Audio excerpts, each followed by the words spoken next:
ಕರಾವಳಿ ಮತ್ತು ಮಲೆನಾಡು ಭಾಗದ ಸ್ಪೆಷಲ್ ಎಲ್ರಿಗೂ ಇಷ್ಟವಾಗುವ soft and tasty Mangaluru buns ಮಾಡೋದು ಹೇಗೆ ಅಂತ ನೋಡೋಣ. ಇದನ್ನು ನೀವು ಬೆಳಗಿನ ಬ್ರೇಕ್ಫಾಸ್ಟ್ಗೆ ಅಥವಾ ಸಂಜೆ ತಿಂಡಿಗೂ ಕೂಡ ಎಂಜಾಯ್ ಮಾಡ್ಬೋದು. ನಮಸ್ತೆ ಎಲ್ಲರಿಗೂ, ಡಿಸ್ಕವರೀಸ್ ಆ್ಯಂಡ್ ಡಿಲೈಟ್ಸ್ ಚಾನಲ್ಗೆ ಸ್ವಾಗತ. ಮೊದಲಿಗೆ ಒಂದು ಬೌಲ್ನಲ್ಲಿ 2 ಹಣ್ಣಾದ ಬಾಳೆಹಣ್ಣು ತಗೊಳ್ಳಿ. ಇದಕ್ಕೆ ರುಚಿಗೆ ತಕ್ಕಷ್ಟು ಉಪ್ಪು, 3ರಿಂದ 4 ಚಮಚ ಸಕ್ಕರೆ, ಅರ್ಧ ಚಮಚ ಜೀರಿಗೆ, 1/4 ಚಮಚ ಅಡುಗೆ ಸೋಡಾ ಮತ್ತು 3 ಚಮಚ ಮೊಸರು ಹಾಕಿಕೊಳ್ಳಿ. ಇವಿಷ್ಟನ್ನು ಸೇರಿಸಿ ಬಾಳೆಹಣ್ಣನ್ನು ಚೆನ್ನಾಗಿ ಮ್ಯಾಶ್ ಮಾಡಬೇಕು. ನೋಡಿ, ಈ ಹದಕ್ಕೆ ಬರೋವರೆಗೆ ಮ್ಯಾಶ್ ಮಾಡ್ಕೊಳ್ಳಿ. ಈಗ ಇದಕ್ಕೆ 2 ಕಪ್ ಮೈದಾ ಹಿಟ್ಟು ಹಾಕಿ ನಾವು ಚಪಾತಿ ಹಿಟ್ಟು ಕಲಿಸ್ತೀವಲ್ಲ ಹಾಗೆ ಸಾಫ್ಟಾಗಿ ನಾದ್ಕೊಳ್ಳಿ. ಈಗ ಇದ್ರ ಮೇಲೆ ಸ್ವಲ್ಪ ಎಣ್ಣೆ ಹಾಕಿ ಸವರಿ 6ರಿಂದ 8 ಗಂಟೆ ಫರ್ಮೆಂಟ್ ಆಗಲು ಬಿಡಬೇಕು.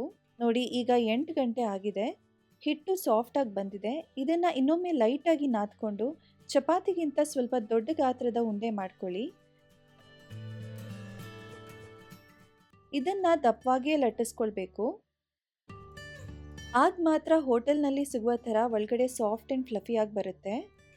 ಇಲ್ಲಿ ಎಣ್ಣೆ ಕಾದಿದೆ. ಈಗ ಒಂದೊಂದೇ ಬನ್ಸ್ ಹಾಕೋಣ. ಉರಿಯನ್ನು ಯಾವಾಗಲೂ ಮೀಡಿಯಂ ಫ್ಲೇಮ್ನಲ್ಲೇ ಇಟ್ಕೊಳ್ಳಿ. ಹೈ ಫ್ಲೇಮ್ನಲ್ಲಿ ಇಟ್ಟರೆ ಮೇಲ್ ಮಾತ್ರ ಕಲರ್ ಬರುತ್ತೆ, ಒಳಗಡೆ ಬೇಯೋದಿಲ್ಲ.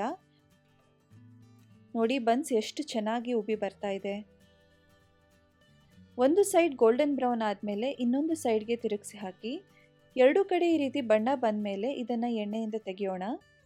ನೋಡಿದ್ರಲ್ಲ ಎಷ್ಟು ಸುಲಭವಾಗಿ ಮನೆಯಲ್ಲೇ ರುಚಿಯಾದ ಮಂಗಳೂರು ಬನ್ಸ್ ಮಾಡ್ಬೋದು ಅಂತ. ನೀವು ಕೂಡ ಈ ರೆಸಿಪಿನ ಟ್ರೈ ಮಾಡಿ ಹೇಗೆ ಬಂತು ಅಂತ ನನಗೆ ಕಮೆಂಟ್ಸ್ ಮೂಲಕ ತಿಳಿಸಿ. ಈ ವಿಡಿಯೋ ಇಷ್ಟವಾದರೆ ಲೈಕ್, ಶೇರ್ ಮತ್ತು ಸಬ್ಸ್ಕ್ರೈಬ್ ಮಾಡೋದನ್ನು ಮಾತ್ರ ಮರಿಬೇಡಿ. ಮತ್ತೆ ಸಿಗೋಣ ಇಂಥದೇ ಟೇಸ್ಟಿ ರೆಸಿಪಿಗಳ ಜೊತೆ. Thank you for watching.